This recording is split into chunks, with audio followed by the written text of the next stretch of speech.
Yan, so kakatapos lang natin magbigay ng Pepe dewormer sa ating mga national na first batch at second batch. Yan, so ginutom natin sila. Ano na ngayon? 9 o'clock na ng umaga.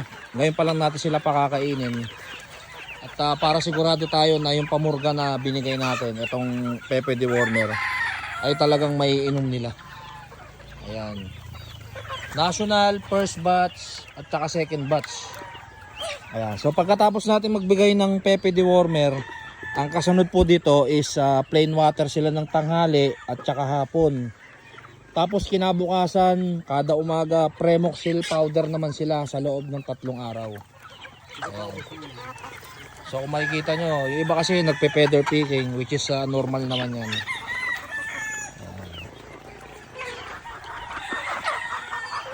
So ayun lang yung ginagawa nating pagpapalaki dito sa ano natin, sa mga cockerels natin. Tapos pag umidad sila ng 4.5 months, magsisimula na tayo maglagay ng short cord. Tapos pag tungtong nila ng 5 months, mag-aano na tayo, hardening na. Ayan.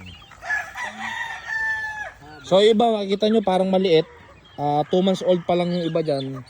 Tapos second batch yan ng national, February 21 born, April 29 pa lang ngayon.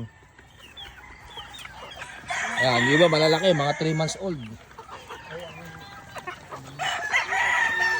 Ayan. So sigurado tayong malusog ang mga alaga natin at iwas bulate dahil sa Pepe dewormer.